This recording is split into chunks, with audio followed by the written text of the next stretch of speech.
Are we live?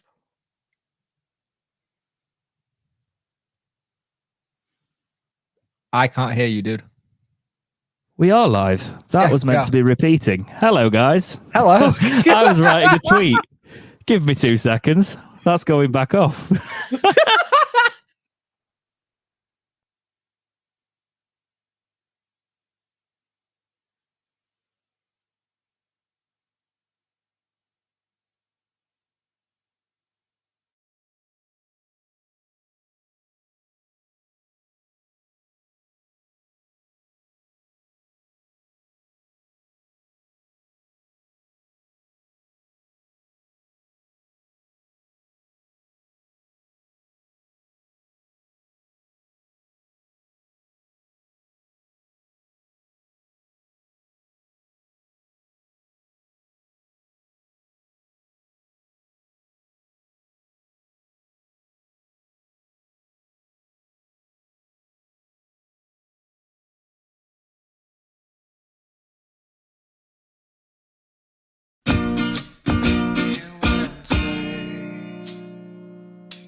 Hello and welcome to episode whatever it is of Talking Wednesday podcast. Yes, 181.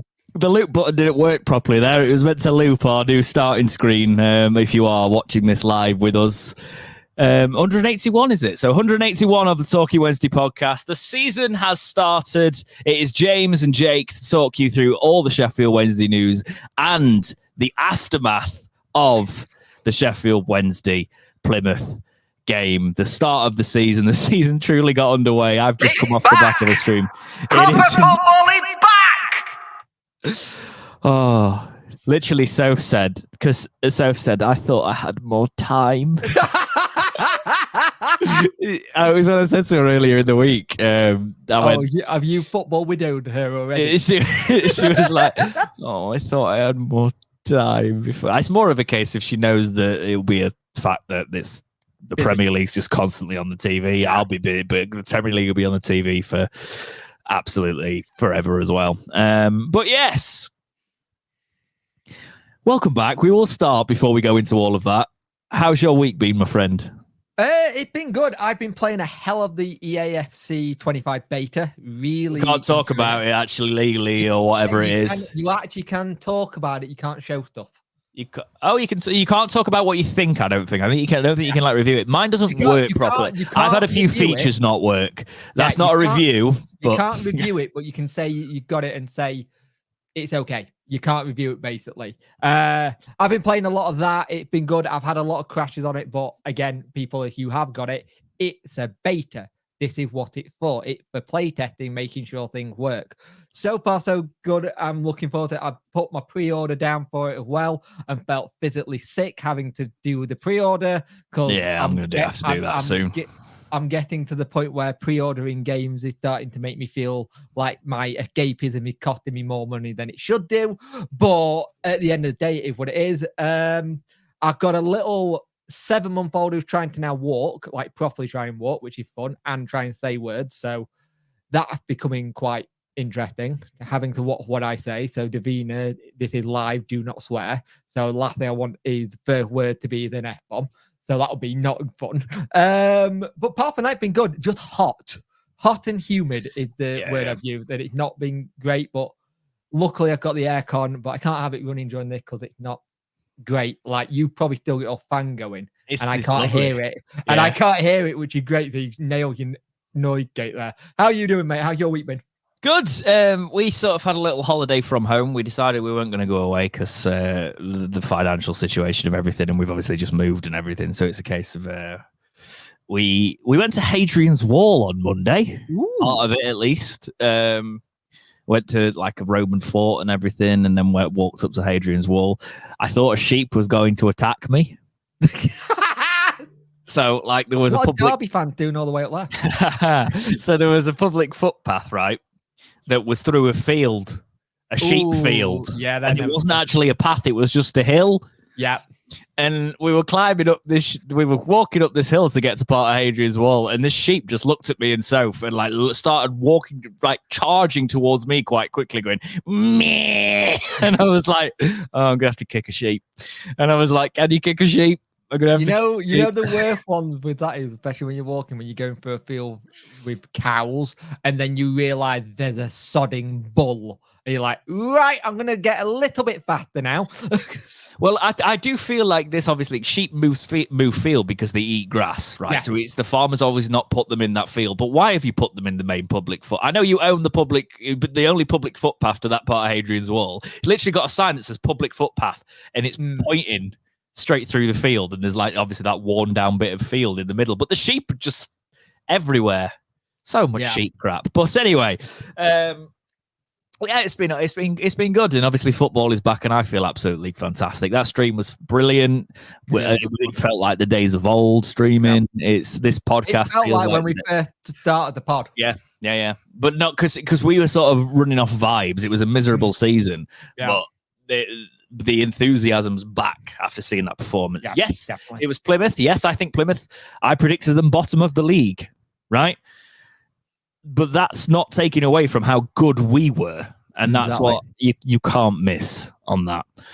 Because we did miss. We missed chances. You finished them. They could have been 6 or 7, you know. Definitely. But yeah, okay, let's... All the housekeeping.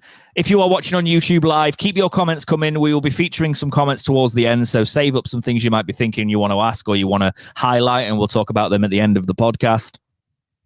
We're probably going to go for about an hour today, so join us for that. We are basically going to break down what we've seen in Plymouth, look ahead. We've got 2 games coming up as well. There is memberships available. Feel free to join below this podcast. If you are new here, also goes out on audio services. So anywhere that you get an audio feed, this will be out either tonight or tomorrow on those services as well. So, Jake, let's talk about, because I've obviously been, many people in this chat currently have just been watching it with me. Yeah. Talk me through it from your perspective. Let's do the rundown of the Plymouth game. Oh my God. What was that? It was just fantastic. Get your drinking game going. It was superb. It was really good to watch. It was nice to watch us with the ball, constantly keeping the ball well and moving it around really well, and just seeing the confidence. You know what I mean? Seeing there's that general confidence to have the ball, run with it, and not worry about it. Granted, they didn't give us much of a test, if any, let's be brutally honest. But there was one player, I can't remember his name, but there was one player that looked decent on their team, and he when he sort of was making runs, I was like, he could be a tricky player, but we kept him quiet. Yeah. Also, 72 of you are watching, and 5 likes up for us, because please do. But we'll try not to do the live stream things. We'll try and do the podcast. Yeah. It's so easy to fall into that. Yeah, like the video. Yeah. But what was great with the movement between Lowe and Gassama Masaba, those two, especially Masaba and Gassama, they have been in the gym. Sissoko, by the way. Yes, thank you for that. Yeah. They are not getting bullied off the ball. They're not getting pushed off. They're actually managing to hold their ground when they're running and just being able to go past people. I thought Lowe first goal, really good, very clever. The best thing about that was Masaba at back post, just in case he didn't get to it. There, 300 appearances for Jamal Lowe as well. And it was good build-up. But the Rolls Royce, and I know it's only one game and it can sound a bit thing, Svensson Ingolson. I said in the podcast we've done. Svante, I don't care. It's my doing names wrong. Yeah, it's fine. I'm starting early. I'm just correcting you. You can just carry on talking. But I said during the preseason podcast, keep an eye on this player. He is really good. Like, seriously good. He got a long throw in like Will Vokes. He gets stuck in. He doesn't seem to miss a beat either. If he loses it, he's straight on it. To be honest, I must say he might have been doing it in preseason, but the long throw took me aback today. I was like, Oh, he's a proper long thrower, because I just thought, oh, he might be able to throw it. He's on the throw-ins, but he's got a long throw. And I was like, that's fantastic. Right, so obviously we're talking about that first goal. Let's break it down a bit, though, because Barry Bannon, who Wayne Rooney, by the way, said to Sky afterwards that Barry Bannon run the game. Yeah, he did. I agree. There was many more players. Ingleson was our man of the match. What Barry Bannon does, though. Yeah, but it's a case of like Barry Bannon, an aging Barry Bannon is running the park in this system, because you're not relying on him to do all the running. No. He's playing deep and he's actually using his technical ability. I love the way he could just put players on their arse. He'll spin them. He can play that quarterback role that they call in American football now, where he can just angle that pass to get someone in without having to do all the running. And if you remember what Barry Bannon said, when it gets hot weather, he cramps up a lot more. He said this for a good couple of years. Now he's got someone like Ingleson doing the running. He don't need to. And if you actually think of that starting lineup, Beadle, Valerie, Iorfa, Bernard, Lowe, Ingleson, Bannon, Gassama, Masaba, Windass, Lowe. We've played like that and we still don't have Ugbo in the squad yet. Yeah, I know. You and me said that at the same time during the match. I was like, some of these chances, like, it's going to be hard for him to start Ugbo over Lowe after that performance, by the way. But, like, Ugbo on those chances as well. I was watching it going, oh God, I don't want to get carried away, but no, we don't. But like, like Lowe is actually like, Lowe was a gamble. For me, I was like, that's a really good signing, but he might not work out. He scored on his debut and been a nuisance for the second. And again, the second goal, he was just in and around the right place. And there was a bit in that second half where you saw the relationship that Lowe and Windass already have from Wigan coming back. And you could see at one point they were both smiling at each other, going, oh, I remember this when we were at Wigan. This is fun, kind of thing. You saw them like just remembering where each other goes and what position to go into. I thought Windass took his goal really well. Good for him to get on the goal sheet as well. Starts him early because he had a poor last season. And Michael Smith just getting that goal at the end. With his celebration, it did feel like a relief, but it did feel like a little bit of, I'm giving you the last goal, because we're going to talk about that later. Yeah. But there is some talk about him. But if you also look at this as well, Ingleson and Masaba on the assist count, it's just really well played. I think for me, there was a little bit of chance of where they got forward. And I think better teams, no disrespect to Plymouth, but better teams are going to get us on the counter if we're not careful. Yes, because absolutely. Did you know? I obviously pointed it out in the stream, but I'm sure you saw it as well. Is like the first time they properly attacked us, the one of the only times in the game, it was the synchronization of the defense just moving as a unit. Everybody knew what they were doing, and I was just watching it going, it's like synchronized diving. You're actually defending. You're defending as a unit, and I'm like, nobody's looking like they've got the tail between their legs. They're chasing the tail, sort of thing. They're genuinely like, everyone knew their role, and everyone knew the role. And when one of them missed it, they immediately went into cover, and then someone covered that person's position as well, which was nice to see. Yeah. And out of all of this, you know, the one thing we haven't spoke about, which was early in the game.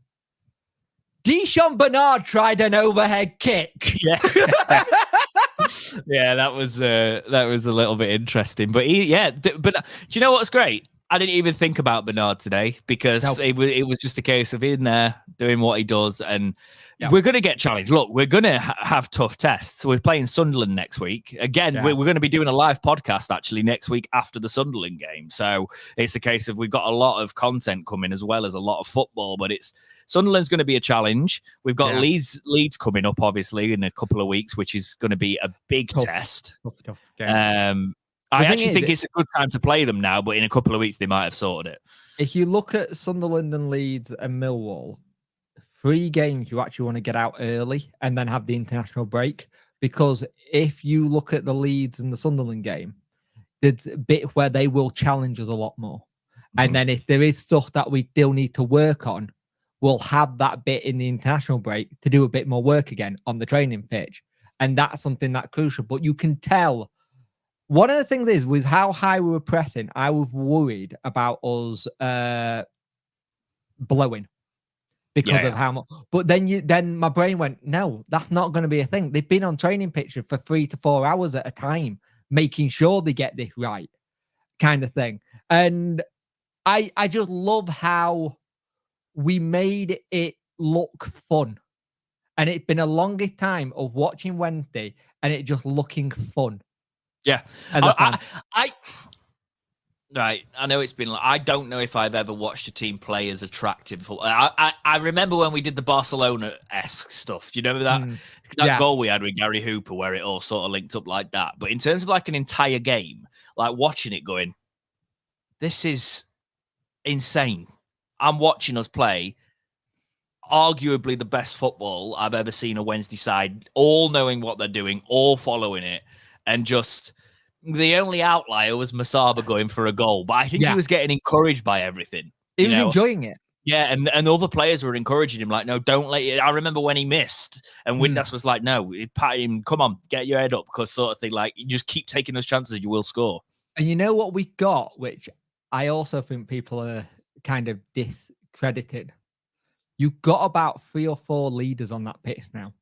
You've got Bannon, Windass, you've got Jamal Lowe, you've got Iorfa, all leaders. When anyone was starting to look a bit thin, the immediate thing was like, come on, we got this. Like when we scored that first goal, Windass in the huddle was turning around to Bannon going, we need to press more. We're not pressing fast enough. We're not faster. We need to. And you could tell they were both going, we know. It's like there's something about those two also being that we just got a goal, but they're not happy about it. They want to crack on.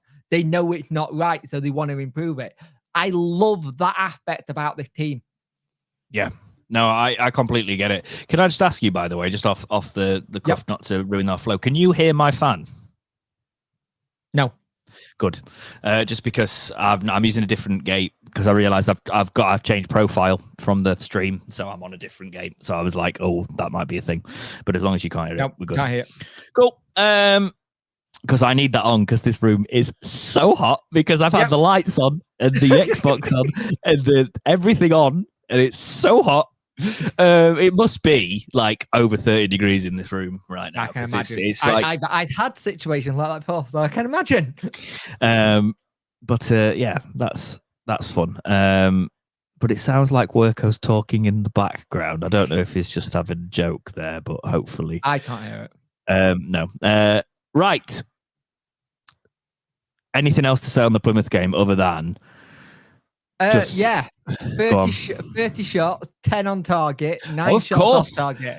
I'm forgetting the job, the professionalism when we actually go to the stats now because we've got football to talk about. 30 shots to their 5, 10 shots on target to their 1, 9 shots off target to their 4. Hang on, I'm just going to put something else in. Keep talking. I'm going to put something else fine. in. 11 blocked shots for Wednesday, and they blocked 0. So yes, you could say we've not really been challenged in that one. Just saying for Plymouth, I do feel for them because it's just we were behind them a couple of seasons ago, Jake. Yeah, you know. And it's just how quick things can change. I think the thing is, if you're saying we've got 30 shots and 10 on target, that's brilliant, and you're thinking great, but you want that to be at least 15 to 20 shots on target. Yeah, absolutely. But we also have 15 corners to their 1, 15 to 14 fouls, 12 aerial duel, 1 over their 5. The thing is, it's a very good start to the season. Don't get me wrong, and I'm absolutely loving it, but I will also say it was a very poor, and no disrespect to Plymouth, a very poor Plymouth team that don't look there yet already. Yeah. And that is worrying if you're a Plymouth fan because you've had 6 weeks to get ready. Let's remember as well, the expectation, I think what they've said is top 10, like 10th. Like, there's not the pressure that we had last season of scrapping it all the time. You don't have. You can play that kind of football, and yes, sometimes you're gonna get smacked back, and there'll be teams that split us apart, right? In those situations, there'll be times that we play out from the back, and it's not as silky as it was there. I want to say the actual.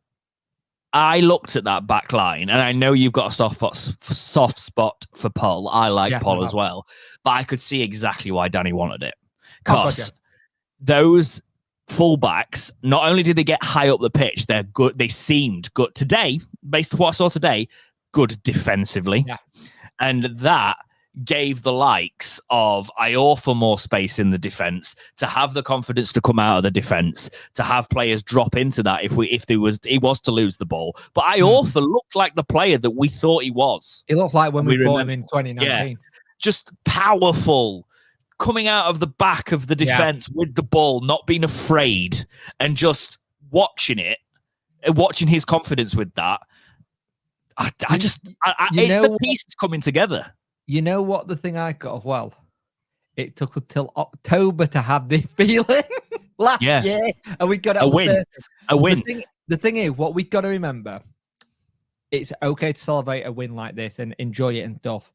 And some of our fans will get a bit carried away with one win, but at the same time, it's a start. It shows you where we're looking at playing this season, and for once, it's nice for us to see a system and a style of play kind of thing, because once we start playing out on the back with teams who will press us, that's when we'll find out what we need to improve. Because the thing I got is, I like us winning games and stuff, but from this game, as a fan, some fans won't see where we need to improve. The players will, Danny will. The first thing on Monday morning will be the meeting going, this is where I want to improve. I want this to improve. I need this to be faster. And we'll do that. I think I've always said you learn more from a loss than you do a win, but to have this win early will do the boys' confidence so much good. It's also a case of, like, if you think you have to beat the teams in front of you, and you have to, you could have had a game where we weren't quite together on the first day of the season, and you get a draw, a 0-0, and we don't, we would have struggled in that game last season. Oh God, yeah. Because we were terrible at times, and just watching everything come together. I just love the fact that you looked at the bench and you looked at the subs that came on. We have depth. Bring the quality. Yeah, you can bring the quality and the depth on. I thought Olaf. I'm just calling Olaf. Sorry, I'm not trying to use last name. I can't be bothered. Sorry, Andy. I know you tried to tell me how to say it. You sent me voice notes. I ain't doing it this year. He's Olaf. You voice notes? Yeah. He sent me a voice note saying, this is how you say it, and I still can't nail it. I thought Olaf looked really good when he came on, and he's someone to be excited about. But shall we start talking about the result? Because we have done a lot. We will in a second, but just off that Olaf point, he needs to pull the trigger. And I know it's his debut, and there'll be the nerves there of going, if I do this, I've got to do it right. But I was like, you're so technical. You're beating these players. Pull the trigger. Yes. Stop looking for the perfect placement. You genuinely were in really good positions, and you didn't pull the trigger. He could have had 3 goals in his first 15 minutes. It's 22-23. I know, exactly. And that's not a slight on him, but I was like, mate, you, it's there for you today. Just pull the trigger. Oh God, yeah. It's the thing is, you look at this squad, and there's so many different storylines and stuff you can talk about. So far, Danny have built a really good squad, and I say so far because we're not done yet in the transfer window. We're not done in what might go out. Well, again, we'll talk about that later. But it's the first time, and you can see with Danny. There were times where Danny, even when we were like 3-0 up, he was like, why are we not done this? Do this, do that. You could see he was still trying to get them going. And I like that. That. Yeah, the way they've come together. And that's what I was saying about the Masaba thing earlier. The way they bring, they all keep each other's heads up. So like a player, you could see Masaba was getting frustrated that he wasn't scoring because it was there for him, and he was doing fantastically well, breaking the lines, going down that wing, and he's going to be a handful for so many teams this season because of his pace and his ability and his want to get forward, But yeah, let's do the championship review. So the way it's worked out so far, I think there's only one match left to play. Is it the Burnley game tomorrow? Yeah, Burnley-Luton tomorrow. Yeah, so I think we'll remain at the top of the league because I doubt that'll be a 4-0. It'll probably be a close game, that you'd think. Right, so the championship review is as follows. Stoke City 1, Coventry City 0. Not a good start for Coventry there. QPR 1, West Brom 3, Millwall 2, Watford 3. I don't know about Millwall this season. It's going to be interesting with Millwall. Sure, yeah. Yeah. Hull City 1, Bristol City 1, Leeds 3, Portsmouth 3. That is insane game. That is not ideal for Leeds. I thought they'd go up. I thought they'd go, and then there's a long time left in this season, but they've got to replace those players. They've gone out. You know, it's all right having the money, but you've got to replace them. Cardiff City 0, Sunderland 2. I think Sunderland will do all right this season, better than last season. Middlesbrough 1, Swansea 0. Swansea are another one that I'm questioning how low down they'll be this season. Oxford 2, Norwich City 0. That was a result for Oxford. I tell you something, in that game, Will Vogt looked very good for them. And I know people were messaging saying, Brighton, he suits what Oxford are trying to do. That's why it works. In a Danny Rule team, he didn't suit what Danny was trying to do, and it makes sense. But the thing is, that's Sunderland doing that without a recognised striker again as well. Yeah. That's the thing. If they get a recognised striker, they could be really interested. But even that's the thing, isn't it? Everybody needs a recognised striker. Yeah. That's the thing. And here's the thing. I've been told by a mate of mine who's a Sunderland fan, apparently Pervada got a hamstring injury already. That's brilliant. I know it's not brilliant, but like... not brilliant. Oh, dear. They kind of turn around and say apparently it's going to be a month or two before they see him. Oh, dear. And it's a 4-year deal for him. God, I like Sunderland. That's unfortunate. So's Ugbo. We did say. Yeah, Ugbo being a 4-year deal. We'll go into that in a second. But we usually do the championship, like, where are we in the table? And after one game, why would we do that? Because we're going to do it, because we're at the top of it. Yeah. Sheffield Wednesday in first in the championship. Blackburn Rovers in second. West Brom third. Sunderland the league. fourth. We're going up. We're done. We're not doing the entire season. Plymouth bottom of the league. That's where I predicted them as well. So we'll see if they end up there in the end of the season. Preston looked very poor. I know they played a Sheffield United team that would just. I got hammered for putting Preston in 13th. Oh, hold on a minute. They're just result from. We haven't got the result from thingy either. Have you not done your job? I forgot about Friday night. I've only been mean. There is a route. No, that Mike's asked is Pervada on 40k a week as well. No, that was he's not. He's nowhere near. That's where our Wednesday fans were like just trying to banter. They do need a striker specifically, but I've just been so pleasantly surprised today by Jamal Lowe. Like I knew he was a player, and somebody said earlier in the chat that he'll play where Gassama plays when Ugbo plays, and I don't necessarily agree. I think he will play wide, but I think Danny Rule sees Masaba and Gassama as his wingers. I do think that. So we did miss 2 results. It was 2-0 Sheffield United versus Preston, and it was 4-2. To Blackburn Rovers versus Derby County. And the interesting thing with that one is Sammy Smodric scored, which could be his last goal for Blackburn Rovers, possibly, depending on what happens there. Schmodic is in my EFL fantasy team. Make sure you go and check out at Talking Wed on Twitter to find our link to join that if you're not in it already. I captained him, and I'm glad I captained him. So, yeah, I've got Windass in there as well. He should have got me some points today. But yeah, are you in? Are you doing it? I haven't done it yet. I keep forgetting each time I keep doing it. You've missed the first week now, mate. I know I have. What are you doing? But yes, that is it for the roundup there. Let's get into the news. So Danny Rule this week has been talking about a few transfers after Ike Ugbo came in. We'll talk about... actually, let's talk about Ike Ugbo first. So Ike Ugbo is now a Wednesday player. It's rumoured that... it's confirmed, actually, not by the club, but by journalists, all of them that have been reporting on him, that he has signed a 4-year deal. What do you think to this bit of business? I think I know the answer. Right. I absolutely love the bit of business, but the way we announced it, come on! Why are we not talking about Sheffield Wednesday doing not Sheffield Wednesday things with an announcement? I know. It was cheesy as, but it was great. It was cheesy as, but I loved it because it's so unlike us. And by the way, do not ask Danny Rule to play poker. And he's got a lot of money. He's poker face and his acting skills are not great, but he's not paid for that. But I am so happy to see he'll get this over the line. It's very clear intent of what we want to do. We chased him. And it was interesting when he was doing his interview about him saying that he trained at City Group, aka Man City. He'd been training there while he was getting the transfer sorted. It'd been about 2 months in the making trying to get the deal done. I thought Troy did quite well of saying we finally let him go. There you go. I think they deleted that tweet as well. They have. The rumor is the admin probably got in trouble. It's probably the rumors is about £3 million deal in the end, isn't it? It's about €3 million. Sorry, it's about 3.1 million euros. Yeah. Yeah. So. Which is a good deal, and considering last week we were talking about are we about to get sniped again by Sunderland, it's just good to have it over the line. And I loved what EK said, which was I've been looking for a home, I've been loaned out so many times. The moment I got here, I felt welcome, I was happy.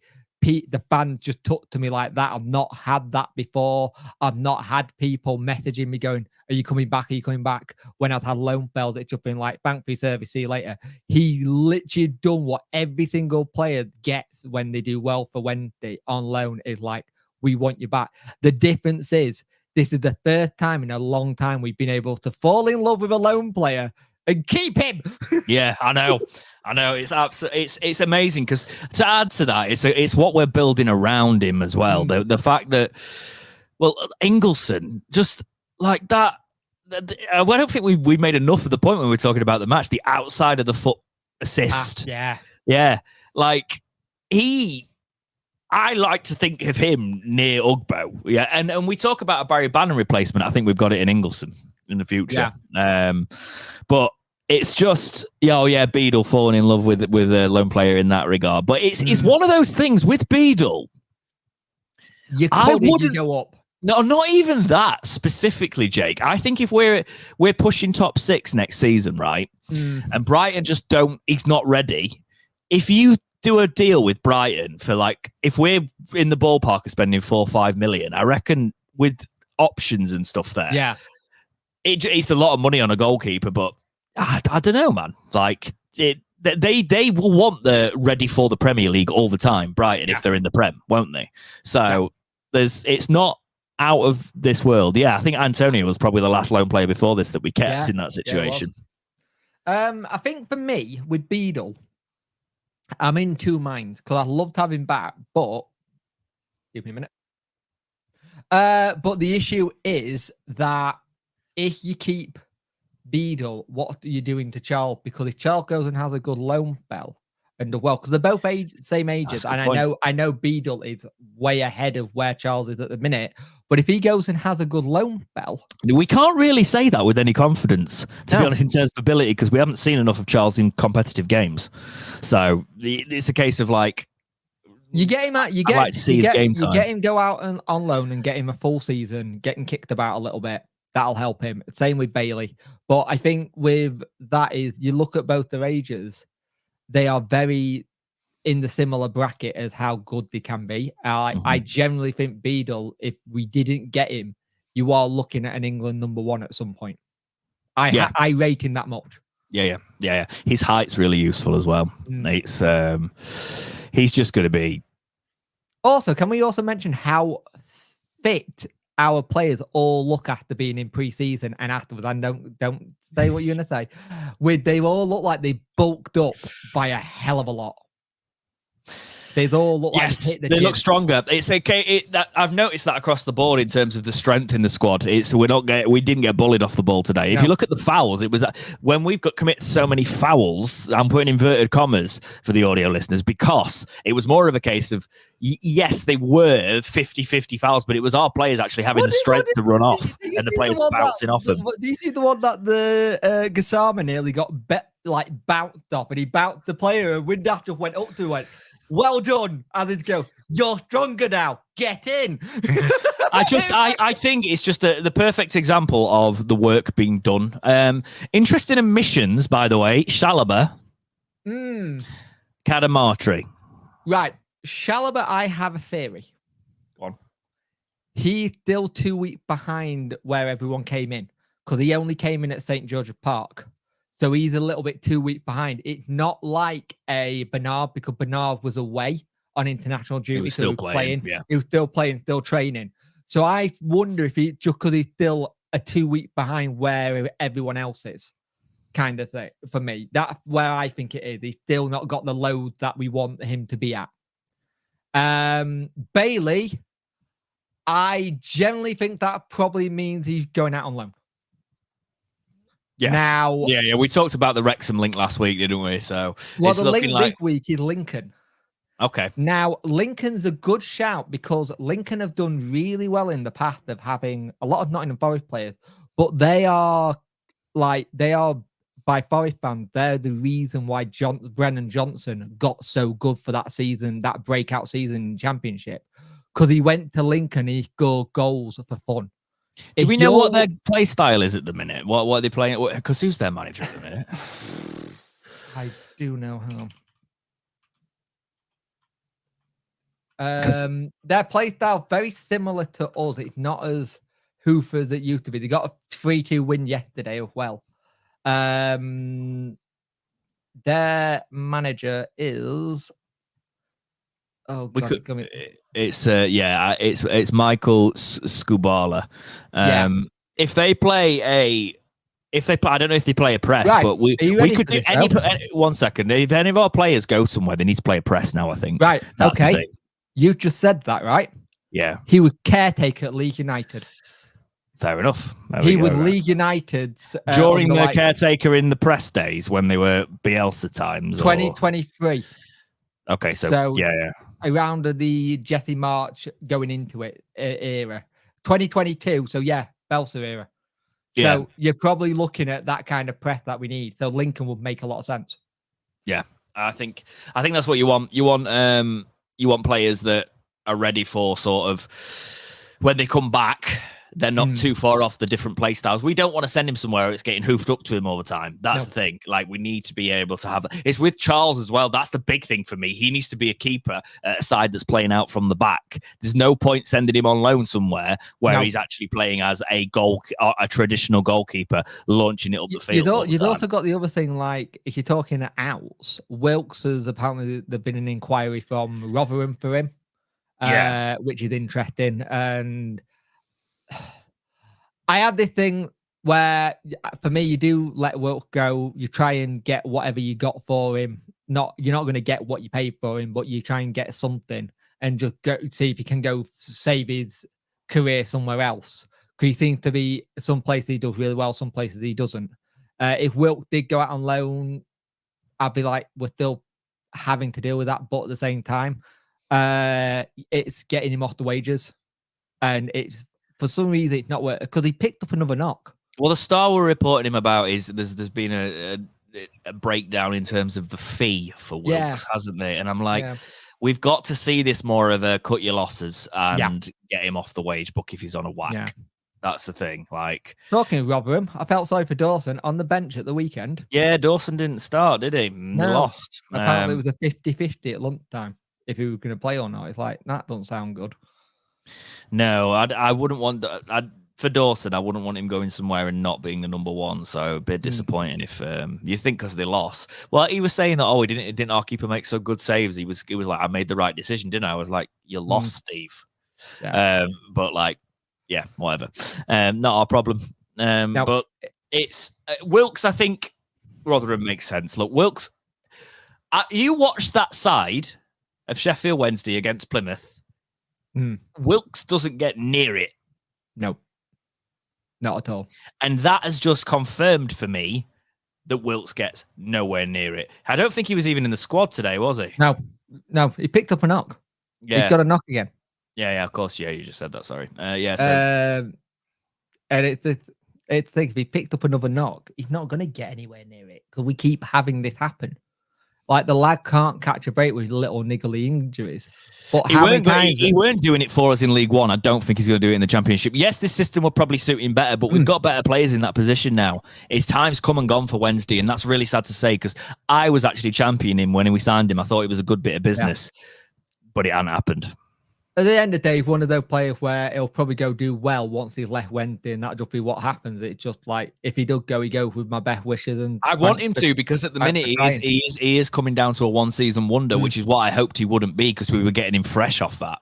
Yeah. You know, he had one season, and then Hull hadn't really played him, and he'd not really been part of it. And him coming to us was meant to be the resurgence of going back to that. But now he's looking more like a one-season wonder, and you don't want to be that. Nope. So if he goes to Rotherham and they play him, someone's just said in the chat, they're not playing Reece James either. So Wow. whatever. But Cadamarteri, if he can go and get a move at a club that play good football, go and do it. He needs game time. He wasn't in our squad today, so I assume that's moving quite quickly. If Wilkes goes to Rotherham, all the best. We need him off the wage book there, but it'd be a good move for both of them there. Because Cadamarteri, again, we've got Jamal Lowe and Ugbo, I think Cadamarteri's just pegged down to third. The thing is, though, Danny has said he wants another striker. Yeah, exactly. So he brings in another striker, and if you do, then we do have McNeil. I know McNeil's one for the future, waving, but you never know. He's on the bench, didn't come on, but it could be. But anyway, let us know what you think on all that in the comments on the outgoings for Wednesday, and in the chat, obviously today. We'll get to them towards the end of the podcast. So let's talk about. Actually, let's go straight into another outgoing. He scored against Plymouth. He did. But the Star have been reporting that Wrexham, talk about Wrexham twice in 2 weeks, was it from the Star or was it from Football Insider? From Football Insider. Okay, so the Star were reporting on that. Okay, so this is from Football Insider. Wrexham open talks to sign Sheffield Wednesday's Michael Smith. South Yorkshire Giants are open to offers for Smith following the recent signing of Ike Ugbo, sorry, I always do that, which has pushed him down the pecking order. Smith had helped Wednesday win promotion back to League One, but his game time fell away last season, especially under Danny Rull. The 32-year-old made 31 appearances in the Championship, but was only in the starting lineup for 11 of those games. Smith was primarily used as an impact substitute later in the game last season, as he scored 4 goals throughout the campaign. Smith is out of contract at Hillsborough next summer, making this window the club's final chance to cash in on him. However, Smith would guarantee some experience in League One for the newly promoted side, Wrexham. The striker has made 258 appearances, 57. I can't read. I've just done a really long stream. The striker has made 257 appearances in the English third tier throughout his career, scoring 75 goals and providing 29 assists. Smith isn't the only Sheffield Wednesday attacker who a League One club is monitoring. So Rotherham are after Malik Wilkes. Cadamarteri were interested. Wrexham were interested in Cadamarteri, but I think that's died down, and they're going for Smith by the looks of it. It will make a lot of sense. I think, again, the Star was saying that there might be a questioning on the fee again for him, but I'm like, get him off the wage bill, Chansiri. He's on a lot. Yeah, he was on a bit more because he was there, and I think it was rumoured there was a promotion clause in there as well. So he would be fantastic for Wrexham. Can you imagine them? Can you imagine them though having a front two of Stephen Fletcher and Michael Smith? No pace. And you're wanting to get out of League One. Yeah. The man who gets you 20 goals a season and Stephen Fletcher. Yeah. Well, that was really disrespectful. Yeah, it was. No, to be fair to Stephen Fletcher, right? He was good at times with us, but it's a case of like he took a lot of money from our club and didn't respect it. So there's that. But it's one of those things where with Michael Smith, it's a case of he's that player that I don't know how he scored 20 goals in that season, but he did. Penalties.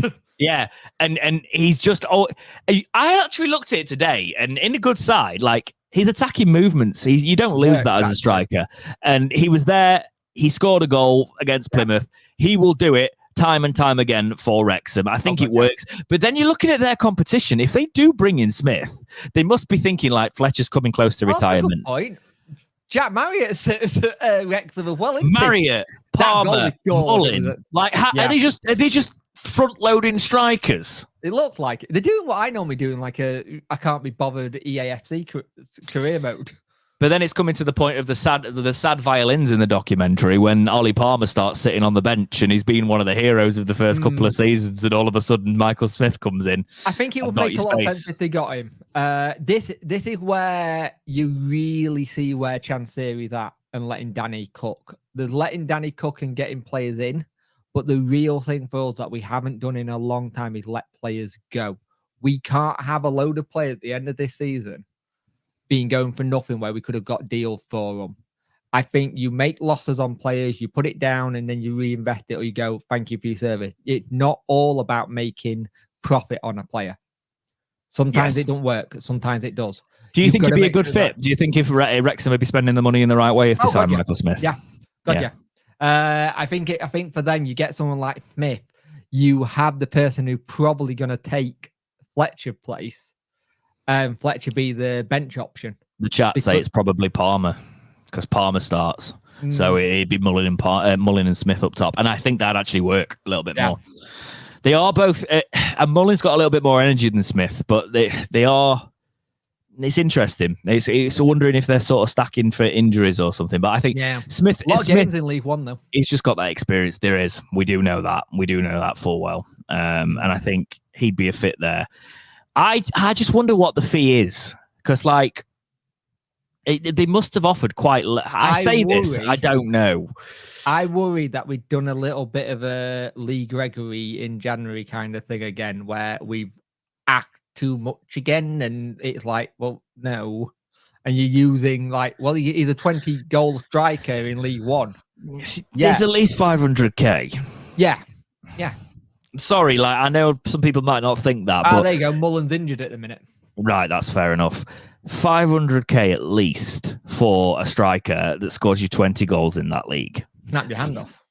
Yes. Because if you're looking to get out of it, you pay that. If Chansiri's wanting more than 500k, that's when I go, come on, mate, get him off the wage bill and take the 500k.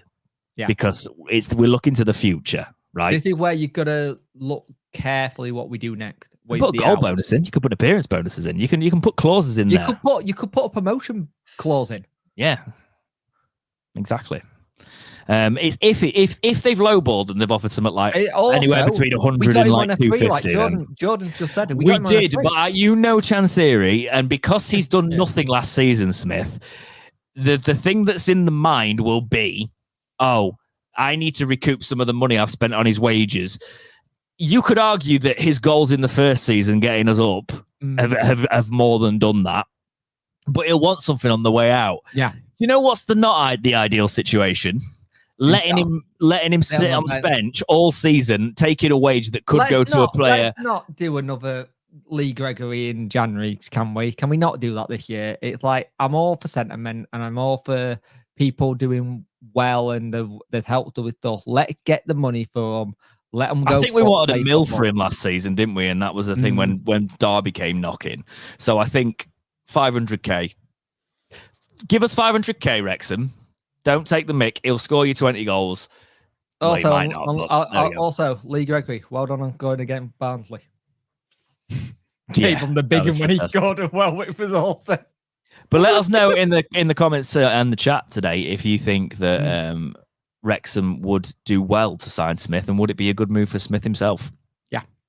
Question in the chat there from Gary: was Famio injured? I don't think he was. I don't think he was. So he was picked. I actually think it was quite unfair because he did it really well in the preseason. I trust Danny, but you think he'd at least get on the bench. But we've got a game against Hull on. I really shouldn't have taken that controversial shout in Lee's video because I knew saying it. I was like, this is stupid. But I was like, if he can play like that all the time under Danny Rull, well, you might see. I'm not saying he's going to be our best player. That's not what I was saying. I think people misinterpreted the question that Lee asked when they were saying who's going to be our best player. I wasn't saying that. He was saying who's going to be a player to keep an eye on. And I was like, I think Famio. Oh, awesome. Joe Byers was at the game today. Was he? Yeah, he just put in his IG story. He wasn't playing at the weekend either. He did kind of thing. The thing is, Port Vale won, didn't he? Yeah. The thing is, if you get it right, just take the money, move on. And the thing is, also, by the way, on Lee video, Lee Hugh didn't put a telephone voice on. Yeah, if you haven't watched that, go and watch Jack speak on that video. It's so funny. You know, our Scrappy Doo character on this podcast, he was asked to do the thing for Lee's video as well. And all of a sudden, he sounds like he's from the south, and he's from little Victorian time. And I think Sheffield Wednesday will be here. Bloody hell! That's how I know. Actually, the way I said "bloody hell," then that's how he spoke. He took all of the north out of his voice. Bless him.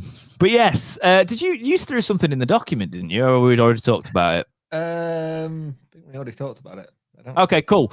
Right, we've got one more topic then in the news. So this is the time. Actually, no, we've got two more topics, but they're really, really quick. So this is the time to start getting your topic chats in the chat, as in phrase it as a question, phrase it as something for us to talk about. We'll pick a few at the end and we'll chat about them. So be insightful, give us something to talk about. Also, if it's a question you want to be in that end bit, put it in capitals, and we see it a lot quicker. Yeah. Like one time where I think capital would be or helpful. just put topic in capitals and then the rest just in normal. Do that now for us, guys. Have a think. We'll be talking about this next couple of topics for about 5 or so minutes. So you got a bit of time, but get them in now, please. Have you had the sniffer dogs for fake goods at Hillsborough today? Because Sheffield Wednesday have released this statement. Sheffield Wednesday brand protection. The rise of counterfeit shirts continues to become increasingly evident in the football industry. We respectfully remind supporters that, as well as being inferior in terms of quality and potentially unsafe due to the materials used, counterfeit shirts and their sales directly impact on club revenues. Official SWFC merchandise can be purchased only from the Owls Megastore or online store. Brand protection teams work together with the relevant authorities to remove counterfeit selling websites and will continue to do so. Offline. Who's Sue? All parties concerned will remain diligent in making every effort to close down the illegal trade of counterfeit goods. To that end, requests for lettering and or numbering on any counterfeit shirts brought into the megastore will be declined. Although we cannot prevent supporters from wearing counterfeit shirts away from Hillsborough, we do respectfully request that such products are not displayed inside the stadium. Anyone found to be wearing a fake shirt inside Hillsborough could be asked to leave with information passed on to the relevant parties. Right. I've just realised, Jake, why Windass was doing that celebration where he lifted his shirt over their head. They were checking it was real. Right. My thing here, right, it says could be asked, not said you will leave. Now, here's the thing for me. I have the thing. I bought 2 of these at 69 quid. I still think it's a ridiculous price. If you actually look at it, we are the most expensive shirt in the league with League behind us. The average shirt cost I don't even like it. In the championship is around anywhere from about 50 to 55 quid. That is your average price for most clubs, right? Now, I understand why some people want to buy fake because they can't afford to buy real, but you are taking money away from the club, kind of thing. Whatever the club make, they will do. And the thing is, this, and people have gone, oh, DC ruining the spirit that we just had and everything. Every club seems to be doing these. Every single club, from Premier League to EFL, this looks like it's an FA, EFL, Premier League statement, copy and paste. They know they can't police it, Jake. No. That's the thing. They have to say it. They know they can't police it. What are they going to do? Say, oh, can you strip just so I can make sure? Because some of these replicas are ridiculous, right? I wouldn't personally get one because I don't like drop shipping from China, right? Let's not call it a replica. Let's call it a fake, because you can wear a replica shirt that is from Toffs or the Football Terrace, because that's a replica shirt. Have they been specific with that? Because yes, you can, because it's licensed. The terraces are licensed by the club. Toffs are licensed by the club. It's the ones that are not licensed. So things like the one I would be like worried about is this: if we say we did a football shirt, like we said in the past, you can't say we're copying because we're not. Anyone if we made a talk, we talked about this. We might have some. We got graphics. We might have, But it's one of those things where, like, it's the first thing we thought when we started the podcast. We were like, well, let's just start a podcast so we can make a shirt. 3 years ago, it's not happened yet. But like, it's a case of, that'd be a case of it's completely our own thing. So it doesn't matter, even if it's similar to a Wednesday shirt. It doesn't matter. The thing is, it basically you're wearing one of these, and it's from a certain website that's not sold by Wednesday. I understand it because they are more. But here's the thing: you knock the prices down by about 20 quid, your fake go down. People will still buy them because they won't want to still fought with the cash. But you knock the price down by 20 quid, you get more people saying. If you did a shirt at either 40 quid each, home and away, you made 80 quid straight away. right now, you've got Wednesday fans are going, I don't know if I want a home or away shirt because of how much it is. And a lot are going with the away shirt because it's an away shirt. A lot of people will buy an away shirt than a home shirt because, oh, look, it's another blue and white kit. You knock it down by about 20 quid, they think. But here's the thing. It depends how much we're being charged by the kit makers and how much we can make a profit. That's the other thing. Because they will put a markup up and we'll have to do this. Like, there was something I read years ago, like Nike have a set order you have to order before and get it thing, and then you have to go and have it marked up and sell that set order. Once that set order is sold, you don't get any more. Do you know what? I'm less militant on it than I was before because they didn't reduce the shirts under the last deal. No. But well, last they did for our 150th anniversary, not 150, the game thing where we had 5,000 games or something. No, but last season, at the end of last season, they started again dropping the shirts. And if they do that, that's fine because that's when I pick the shirts up anyway. I've never bought a shirt at the start of the season because I don't chase it. I don't need to wear a brand new shirt at that time. So if you're going to charge, leave that. Yeah, but the problem is actually, mate, I'm a large individual now. It's one of those things where all my I don't get the shirts because the shirts are out of stock by the time in my size by the time they go there. You want to put me in a medium, you're going to look like I'm going to look like a pack of Richmond sausages, mate. But like, it's one of those things. Mike in the chat, depends what deal Stoke have got with Macron. Not everybody got the same deal. We sound like apologists now, don't we? But no, we're not going down that route. But what I will say is somebody, it's quite ironic. Someone's made a bit of an inappropriate joke in the chat going, any job adverts for shirt inspectors. But that's how ridiculous the situation would get if they had to police it, right? So I think you'll be all right. What I will say is we're going to read this next topic before we get into our community topics. I've cooled down on this topic now. You have. You were furious when you messaged me when this was announced. I've cooled down on this one because I've actually thought about it. I think it's because I turned around and said to you, I said, mate, it's not that deep. But in other ways. There's also something else on it, and I'll talk about it. But yeah, let's go for it. So Owls announced back of shirt sponsor. The Owls are delighted to announce they are back of shirt sponsors for the 2024-25 season. In quotes, Mr. Vegas. MrVegas.com won the Rising Star title at the 2024 International Gaming Awards and offers kit. I'm not reading an ad. That's one thing I won't do on this. I'm not reading the rest of this story. It's a betting thing.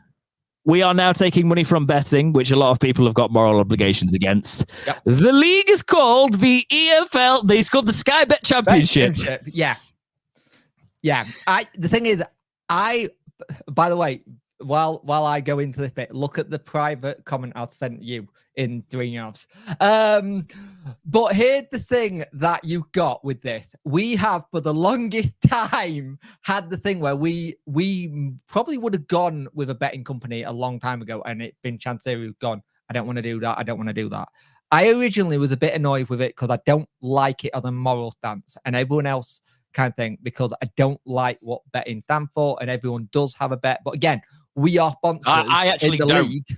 I've stopped. I'm tempted because I'm quite good at predictions, but it's a slippery slope. I feel for me, so I'm not going to do it. I'm just thick. So here's the thing with it: we are sponsored by Sky Bet Championship. We cannot be hypocritical when the league we're playing is Sky Bet Championship. Now, the Prem have taken the thing that they will in. I think it's 2026-2027 season. There will be no gambling on any shirts at all. That's the thing.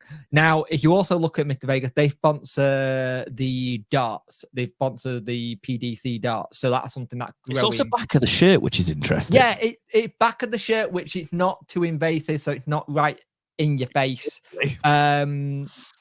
I think it makes the shirt look horrible. I don't think it makes the shirt look great. No, but I also have the thing is, I know that the host and stay sponsorship we got. Oh God, this is gonna sound really bad. But the host and stay sponsorship got us the Mallet Wilk deal, and kind of thing. So you have to swings and roundabouts. They could be what got us Ugbo potentially. You don't know. Yeah, you don't know if this is what got the Ugbo deal through. You've got a balance sheet, right? Yeah. Everybody else is taking the bag from the betting. You want to spend the players, which would put you up here, right? You don't take that bag, you're down here. So what you do is you take the bag from the gambling company that puts you back up there. So when it comes to the accounts, you don't end up in trouble. That's literally what's probably happened. Pretty much.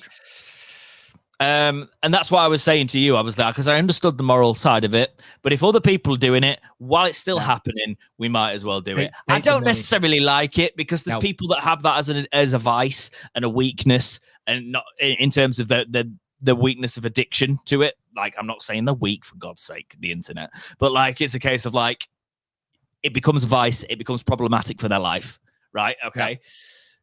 That can be for a lot of things. It is a moral question. It's everywhere, right? It's like smoking in the day. It's one of those things that I think in 20 years, are we going to look at it like we did smoking?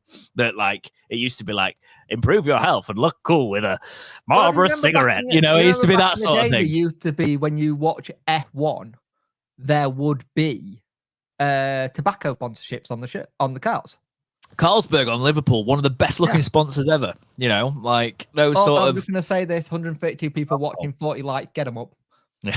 Yes, please do. But it's a case of, some people say gambling sponsorship's wrong.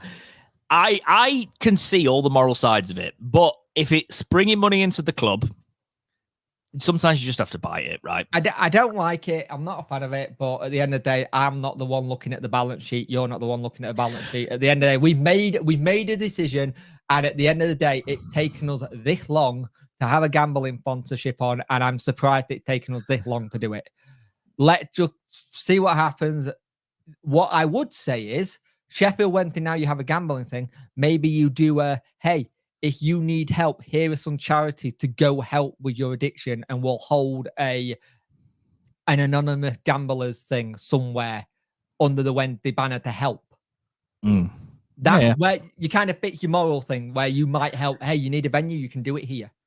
Yeah, it's always the tagline, isn't it? Really small is bet responsibly, or very loud, bet responsibly. It's almost like it becomes a part of the slogan, bet responsibly, and you ignore that bit. But yes, let's get into our community topics now. So the first question is from Jordan Ellis. Topic: does Ugbo start against Hull? I reckon he gets minutes. I don't necessarily know if he starts. I think you could start McNeil. I think it depends if the French get the finger out the backsides. We're waiting on clearance. He's not been cleared by French FA. I didn't know that. I thought he was not ready. Danny said at the start of the game, the guy, he's not had clearance. I didn't have it on because I was getting ready for stream. So is that what he said? He's not had clearance from the pressure. We're literally waiting on the French Federation of Football to get the fingers out the backside so we can have him clear because he hasn't got international clearance. Oh, then yes, he probably would have started today. So yeah, fair enough. I think that's a little bit of a case as we put it in. I wonder if we put it in on a Friday, and I wonder if they may have not work on a Friday or something daft, like they do a 4-day week or something. It's all right. We'll just have 3 million of our pounds there, and you won't let us use a player we've bought. Sort it out. Mike says, topic, do you think... I won't say the topic because I asked you to put topics, so I'm not going to do that. Do you think the link with Sori Kaba is genuine? Because originally it was linked by reputable journalist, Mike. That's all I'll say. If you do see him as good as... do you see him as a good Smith replacement? I think this one's dying. I think it's died a death, maybe. I think it's died a death, but no one's actually come out of being the club that announced that he apparently agreed a fee with. The club, Left Palmouth, had a 1.3 million bid agreed, and no one's come out and said who it is. So I think he would be a good replacement because he's more mobile than Smith. He's your target man, and he's a lot more mobile. And I think that's what we need next is a target man who's mobile, but we don't really play to a target man as such anymore. Well, Danny said that he wants another striker. Yeah. It could be along those lines. But I think the outgoing of Smith, what it opens up more is the Premier League late loan. Yes. And I think it brings a couple in, actually, because it's a case of like, who have we actually know you can only do one more from the Prem, can't we? Because we've got Beadle. What are you on about? How many on the Prem? I don't think it's 2 loans. Oh no, it's not. It's if you're in the Prem. Sorry, if you're in the Prem, you can only have 2. 5 loans in a Prem squad. in a championship squad. Yeah, so it's probably got domestic one. based. Yeah. It's Also, one of those things. remember, Yeah. we only have one of those ECS spots available left. Yes, so that's why I think it will be a case of you. I reckon we'll bring in 2 Premier League loans. I think we're bringing in 2 Premier League loans. I think one's a midfielder, one's a striker. We'll look for another mid, and we'll look for a defender. I think we're 4 players short now. But that's only if we get rid of players. We have to get rid of players now. I am excited for the rest of the week, Jake. We're doing this again next week. We're coming on this podcast after the Sunderland match. Please do. I will say it on the podcast as well. Jake's channel, Chef41. You all know Jake by now. We've basically got the same audience nowadays. Yeah. He's doing a watch along for the Hull City Cup game on Wednesday night. I am doing a debrief tomorrow night on my channel at 7:00, and I'll be doing a debrief on Thursday, and my good other half is in the chat. So hi, you might not see me this week. No, and then obviously next Sunday, it's an early kickoff. So from probably just before 12 o'clock, I think it's a 12 o'clock kickoff. So just before that, I'll be live with the Sunderland. For the next 3 weeks, we don't have a pod on a Saturday. No, we've literally for this season moved the pod record days to Saturday, and we've got no bloody Saturday games, so they've all moved again. But yeah, so I'll be Sunday, this channel that you're currently watching this podcast on, if you are watching live. Is it 12:30 kickoff? I think it's 12, so it's either around there. I'll be there for kickoff for the Sunderland game, and then after that, again, like we did, probably about a 45-minute break, half an hour, 45-minute break. Then we're going to roll into the pod again. And because it's an early game, we should be wrapped up for you to go and have an evening, and we won't be watching there. We won't be doing this then. But to be honest, mate, I'm buzzing. 4-0 for Sheffield Wednesday. We do have to talk about what we're thinking. So we obviously haven't done this for a while. We're out of practice. What are you feeling about Hull? Do you think we'll play a second string squad? Do you think we'll get through quite easily? Obviously, Hull are a championship side as well. You know what? I think Hull will be a good test for Wednesday to you players who are on the fringe, who might need more minutes, who need to be just getting their fitness right. So I think you'll use that. So you might see a McNeil, maybe a Chalobah if everything's okay. You might see someone like a Wilkes if he's fit, maybe play. You don't know. I think you'll see a little bit more some of the youngsters in that. So I think you might see a Shipton, you might see a Fuser come on. Hull got a 1-1 draw versus Bristol City at the weekend. A late minute penalty. By the sounds of it, doesn't sound like they were that good in terms of how they played. 11 shot to Bristol City, 15, 5 on target to Bristol City. I don't think Danny will worry too much about it, but I also think he won't want to dent the momentum. So I think he might play a fairly strong squad, and it'll be a test, basically. But the big test is going to be Sunderland, because they have started the season well. So they started with a 2-0 win against Cardiff City. So we'll be playing them on the back of that, which is they'll have a cup game as well, obviously. But it's a case of Bellingham scored for them and got an assist, so we got to keep an eye on him. He's started the season well, and he's only 18, isn't he? Be wary if they bring in a striker that they want in that Mendy. It's so complicated, that striker situation. He didn't get a goal, he got an assist. Sorry, I was reading that wrong. It's its own 9 who got a goal for them, and Jack Clark that got a goal for them. So there's goals in their team. Keep an eye on Jack Clark, because Jack Clark is very good. We usually do a big breakdown of the team, but we're so early in the season, there's not much to talk about in terms of that, but we've got to keep an eye on Sunderland. It's going to be a big one. It's going to be here on the Dexterity Box channel with the Talking Wednesday podcast following it. But guys, thank you for being, if you were here for the stream earlier, thank you very much. If you're here now live in the chat, thank you for joining us for this live podcast. And thank you so much for, if you're listening on the audio feed as well, because don't thank you guys enough, because we don't see you in the comment sections, obviously, live, but we know you're listening in your car and things like that. But unless you've got anything else. You're probably yelling at yourself in the car going, Jake, it pronounced this way. Pronounce it properly. Yeah, I listen to some podcasts that I just think you absolute sometimes when I listen to, but then I realize I listen to these guys every week, so they must be doing something right on certain podcasts I listen to. So, but yeah, guys, that's it for this week's episode of Talking Wednesday. Please do take care of yourselves, and we will see you in the next episode of Talking Wednesday. See ya.